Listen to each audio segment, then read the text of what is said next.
a él 3 años, él tiene 70. Gracias, muchísimas gracias por continuar con este Superdiario 1+1. Vamos a conversar de inmediato con Wilfredo Lozano, quien es el director del Instituto Nacional de Migraciones. Wilfredo, es un hombre que ha venido aquí también en muchos roles. Bueno, Adalberto. Investigador, analista. Aquí hay una troika. Stalin, Churchill. Profesor, está dura la situación migratoria en el país, sigue siendo un tema que genera no solo controversia, sino una gran fragmentación del pensamiento ideológico que cada vez tiene, o al menos así aparenta ser, matices más conservadores en el país. ¿Cómo lo valoran ustedes desde la academia? ¿Desde el instituto? Y desde el instituto en este caso. Sí, porque yo tengo muchos sombreros. Sí. ¿No? Y ahora funcionario. Y una sola cabeza. Mira, el tema migratorio, indiscutiblemente que es un tema controversial, en general en el mundo, sobre todo en esta etapa del proceso de globalización, donde hay una explosión de los nacionalismos. Y además la cuestión migratoria ha venido tomando un relieve significativo real en el panorama de la economía mundial. Y bueno, eso es así. Pero eso da pie a tratamientos muy ligeros de este problema. Y yo creo que el caso dominicano es paradigmático. Lamentablemente, el tema está muy marcado por lo que yo le llamo, y aquí como académico, la electoralización de la agenda migratoria. Entonces, este es un tema que en algún momento el liderazgo nacional se tendrá que sentar a reflexionar con serenidad, porque de manejar siempre el asunto en ese marco no vamos a llegar nunca a una solución. A soluciones razonables de estos problemas que son difíciles. Entonces, pero yo escuché al presidente de la República en Dajabón, evento en que tuve el privilegio de ser invitado por él a participar, abogar por un pacto político migratorio. Porque reconocía en esa actividad, un encuentro con periodistas y líderes. Sí, y se hizo noticia. Se hizo noticia, salió en los medios. Él les reconocía que aquí había una doble moral frente a este tema. Indudablemente. Porque él decía, bueno, hay gente que me está explicando, seamos maduros todavía con los inmigrantes aquí. Y contrata trabajadores irregulares. Y entonces va después a decir, pero lo mío no, espérate. Sí. Esa es la doble moral que me estaba explicando. Mira, frente a este tema, ¿o no? Yo creo que el presidente en eso ha sido muy coherente y yo creo que ha sido valiente.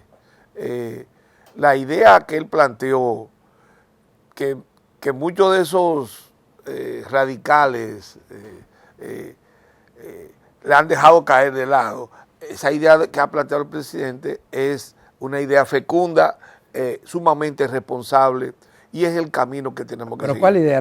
La idea de que es necesario para abordar de manera seria y con posibilidades de generar respuestas eficientes que ataquen en el fondo los problemas, supone un cierto acuerdo de naturaleza política.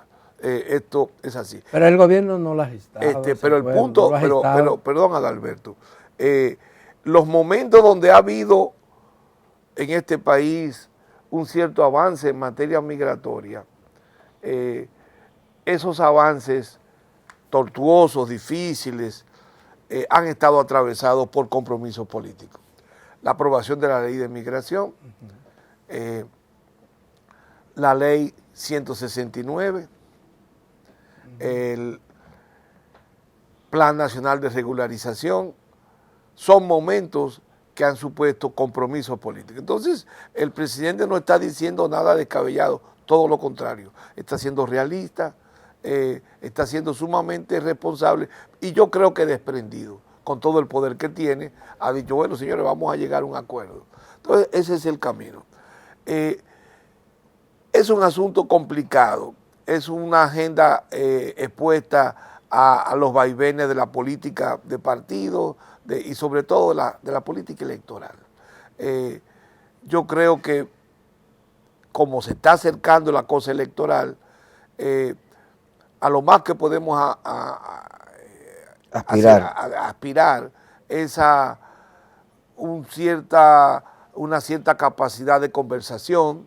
Pero dice Rosario Espinal, lo dijo ahí sentado donde tú estás, que aquí uno de los debates serios que se van a dar en las elecciones es a ver cuál es más intestiano de los candidatos presidenciales. Sí, pero eso pues tú sería... tienes 3 candidatos. Eso sería un mal debate, sí. Sería un debate que sería lamentable porque no va a llegar a ningún lado. Pero parece que nos encaminamos a eso. Bueno, ojalá porque tú tienes un no candidato, ocurra. el Partido de la Liberación Dominicana, que yo sé de paso adoptó posiciones valientes en determinado momento, como la ley 169, ¿verdad? Como el tema del plan de regularización. Todos los partidos, incluida la Fuerza Nacional Progresista, pero aceptaron la propuesta de resolver el problema. Sí, pero lo aceptaron con un pueblo movilizado. Pero a donde te voy, perdón. Y una comunidad internacional movilizada.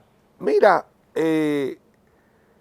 con habilidad, en esa ocasión las autoridades se movieron y se llegó a un compromiso en que todo el mundo aceptó que la ruta realista para atacar el lío armado con la sentencia era la ley 169. Lamentablemente, esto no se cumplió a cabalidad, pero bueno, ahí hubo un compromiso en que mucha gente ahora se quieren salir por la tangente. Pero parte de lo que uno observa, Lozano, es que el propio gobierno actual, que es resultado de muchas luchas sociales, echó para atrás con el plan de regularización, por ejemplo. Mira, ahí hay un problema serio, ahí entran muchas dificultades. En estricto sentido, el plan de regularización lo que está es congelado. Totalmente. Pero espérate, no te me aceleres, te acelera, muchacho de la UAS. Hubo sectores del aparato del Estado que plantearon que había muchos problemas al interno de la ejecución del plan y que se requería para su continuación y culminación de una auditoría. Lamentablemente, esas mismas personas que plantearon esa posición no han concluido con esa auditoría, con esa que ellos mismos plantearon. Entonces yo creo que... No han concluido, se está haciendo la auditoría. Es lo que yo preguntaría, yo preguntaría igual que tú. Pero yo creo que ha llegado el tiempo como para ya plantear hasta que hay tiempo suficiente para que esa auditoría se hubiese hecho y habrá que tomar una decisión respecto a la culminación de ese Porque plan. lo que algunos sectores están planteando es que ha habido una contrarreforma.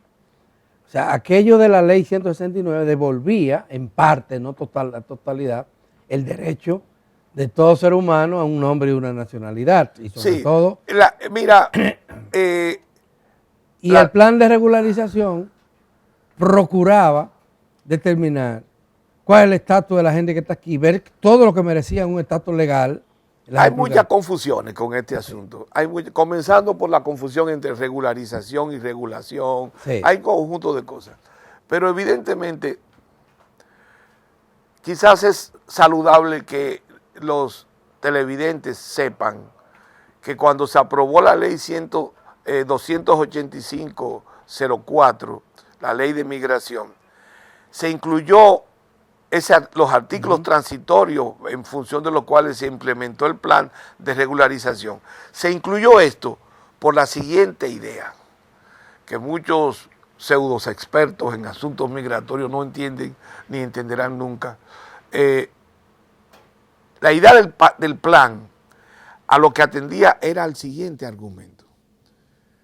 En un contexto de amplia irregularidad, de generalizada indocumentación de la mayoría de los inmigrantes, era difícil, si no imposible, pretender que ese nuevo régimen de inmigración que suponía la ley tuviese éxito si no se procedía a un tipo de medida que permitiera ordenar la casa desde el punto de vista de la indocumentación y que la gente se documentara, y también que permitiera a los que tenían sus papeles ponerse en orden con el nuevo marco jurídico.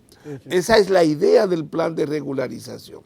Mucha gente ha confundido esa idea, que de suyo es transitoria, porque lo que persigue es poner un cierto orden antes de que se inicie ese nuevo régimen. Lo han confundido con el orden nuevo mismo. Son dos cosas distintas. Entonces, sí, pero cuando hablamos de retroceso, porque si bien es cierto que no abarcó a todos los inmigrantes que ya vivían aquí, que estaban aquí trabajando en condiciones de indocumentación, hubo una gran parte que acudió al llamado. No, indudablemente. ¿Y qué ha resultado con esa parte? Es que no se le ha dado todos los fallos del plan de regularización es el resultado de la manera timorata, de las incongruencias de los actores políticos para manejar el tema de la migración. Eso es un hecho. Pero lo que yo quiero indicar es que el plan de regularización suponía lo siguiente: para que funcionara bien, tenía que hacerse en un cierto marco de tiempo para que el régimen nuevo funcionara adecuadamente. Pero ¿qué pasó? Se aprobó la ley, se duró 7 años para hacer el reglamento y se duró 10 para aplicar el plan de regularización, y en consecuencia, aun cuando se hizo el plan de regularización, ya el objeto del plan había sido de alguna forma abortado, que era lo que plantea al principio. Entonces, ese problema ha sido incomprendido en el país. Pero ahora tenemos un contexto muy diferente al que teníamos antes, pero con muchos elementos comunes. Uno de esos elementos comunes es la presencia de cientos de miles de inmigrantes haitianos, porque de eso es lo que se trata principalmente, en la República Dominicana, que participan en distintas actividades económicas, principalmente como obreros, trabajadores asalariados o temporeros, en la agricultura, en la agroindustria y ya en muchos servicios. Es una realidad que la tenemos ahí. A decir de Fran Cáceres, estos haitianos han venido a llenar un vacío que los dominicanos dejaron. O sea, la inmigración del campo a la ciudad ha sido masiva. Se quedó la necesidad de que alguien trabajara en la agricultura. No había mano de obra suficiente y los haitianos han estado llenando eso. Lo mismo ha ocurrido en el trabajo duro de la construcción, ¿verdad? Y en otras áreas.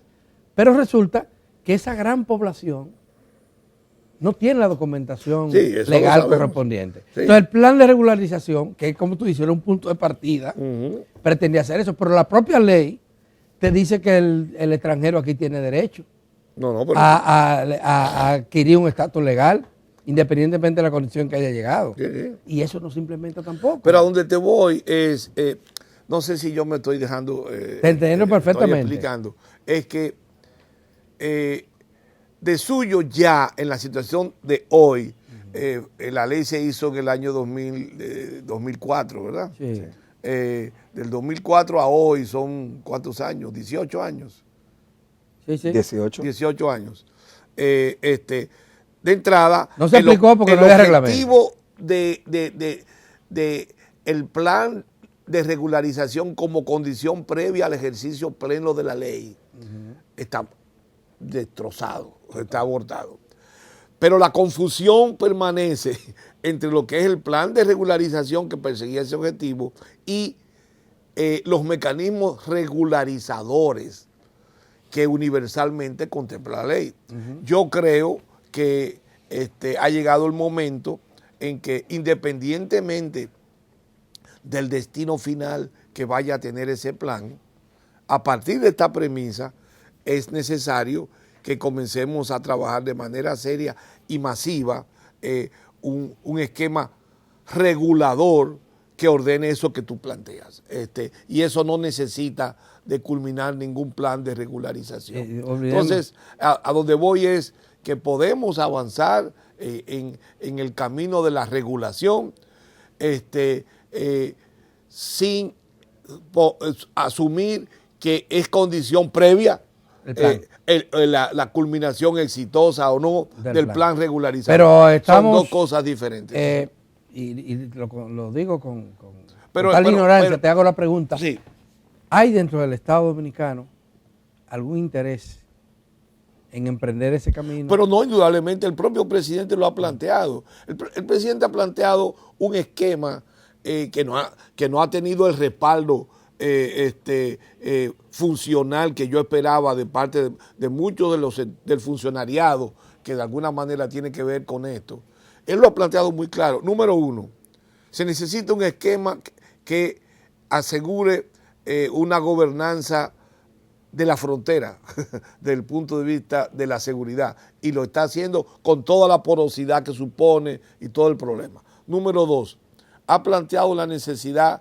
Lo está haciendo con resultados pírricos, porque siguen entrando inmigrantes ilegales, sigue el tráfico, y sobre todo embarazadas. Por mucho tiempo, evidentemente hay problemas, pero yo creo que hay un esfuerzo que hay que reconocerle al presidente. Sí, por ejemplo, y eso, no quiero que terminemos la entrevista sin antes ver el tema de la ley de trata, por ejemplo. Es otro esfuerzo más que se debe del oficialismo. Que además lo han desnaturalizado, pero eso, lo están manipulando para asuntos meramente electorales, incluso manipulado por personas que se supone que conocen estas cosas, se hacen los locos y tienen una conducta meramente electoralista. Pero bueno, a donde te voy es, está su idea del tema de la seguridad fronteriza, su idea que no se ha tratado mucho, la idea del presidente, que me parece que es el camino correcto, de que no puede haber ordenamiento migratorio si no hay un compromiso serio del empresariado. Claro. Lo planteó. Claro. Entonces ha planteado la idea de que tenemos que buscar el camino para juntar esta idea de formalización del trabajo y la idea de la regulación del ingreso. Esa es una idea del presidente. O sea, el presidente tiene una serie de ideas interesantes que ha intentado impulsar, pero lamentablemente este país es casi como la Torre de Babel, donde no se entiende la gente. Pero yo creo que de parte del presidente hay voluntad y admito que eso no ha sido siempre entendido y la receptividad de esa idea ha sido desigual, incluso al interno mismo del gobierno. Bueno. Hemos dicho. Se acabó el tiempo. Sí. Qué rápido se va. Vamos a hablar con Wilfredo Lozano. Sí. Pero esta idea que les acabo de plantear, que no se discute en este país, es un tema importante que hay que recuperar de manera seria y serena. De acuerdo. Bueno, vamos a pausar, le brindamos un cafecito a Wilfredo. Para despedirlo, vamos a volver con Antonio Siriaco, quien es el decano de Economía de la UAS, para que pasemos de migración a economía. Es más o menos lo mismo. ¿Te parece? Están entrelazados. Quédese con nosotros.